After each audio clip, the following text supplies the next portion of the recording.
Now let's move on to creating multimedia elements that can be incorporated into the doc. Sometimes, when communicating complex ideas, they may be better communicated in a visual that can be provided by a table. And as per APA guidelines, the use of lines in tables should be limited for the purposes of clarity. As such, we would want to make certain borders invisible, as I have done in this table.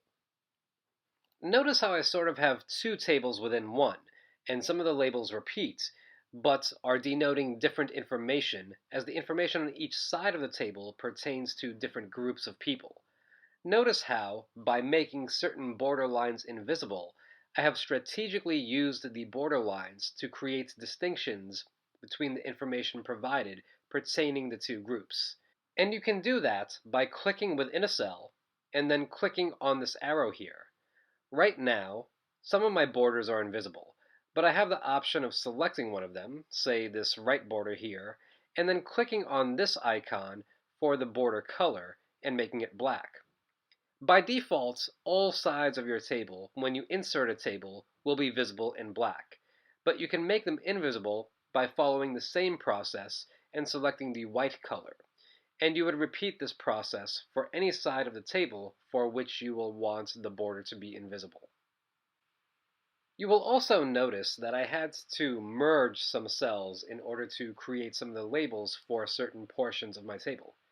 Initially, this cell looked like this, but by highlighting both of the cells, right-clicking, and then clicking on Merge Cells, I was able to combine them to create a label to denote that the data for one group is displayed on this side of the table. Now, on to Google Slides. In actual contexts that can apply to various professional fields, Google Slideshows would be used to exemplify points being made when one is, say, presenting at a conference. And again, if students are going to be pioneers in whatever career path they choose, they are going to have to innovate within the context of that field, and that would involve discovering new implications for the field and sharing those implications with others. And when one is presenting his or her ideas, one purpose of the slideshow is to incorporate various multimedia elements that enhance or exemplify one's point. And one can do that by inserting multimedia elements into the presentation, such as videos, images, and graphs. So, what if there's only a segment of the video that I want to show to exemplify or enhance a point I want to make? Google Slides has a solution for that. On the right side here, underneath the option to have the video play either on a click or automatically, there are timestamps for when you want the video to begin and end. As such, I can cue the video so that only a certain segment of it plays when the slide is being displayed, as you can clearly see here. And of course, websites afford people the opportunity to communicate their points in a variety of dynamic ways.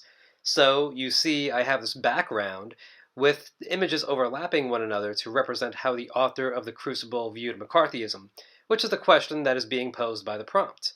Essentially, this image is indicative of the notion that the author of The Crucible thought that the practice of making accusations and punishing based simply on the accusation, represented by the supposed witch in the chair, is tantamount to destroying a community, and destroys the very fabric from which America is made, symbolized by the burning flag in the background. And down here, I have this image carousel, which essentially does the same thing. It's just a series of images that represent various topics and points that are being explored and made in this website.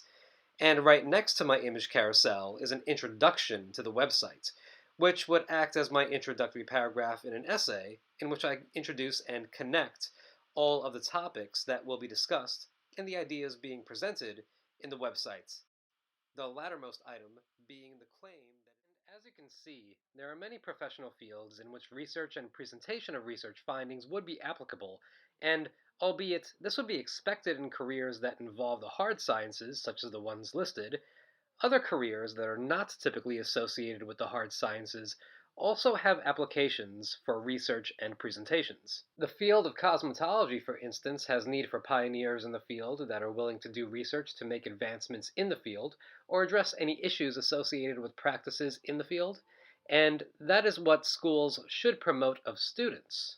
being pioneers. Speaking of pioneers, some of them even create their own products and present their products at symposiums, such as the International Aesthetics, Cosmetics, and Spa Conference. One such a pioneer is Camille Calvé, who, as you can see from her Twitter bio, is a makeup artist turned CEO of her own cosmetics company. Part of her claim to fame is her founding of these medical grade silicone pads that reduce the appearance of wrinkles, and she promotes her product during the conferences at which she presents. And these presentations may require some claims being made and justification of those claims, along with multimedia elements to enhance her ability to demonstrate the validity of her claims about her product to convince the consumer to invest in it.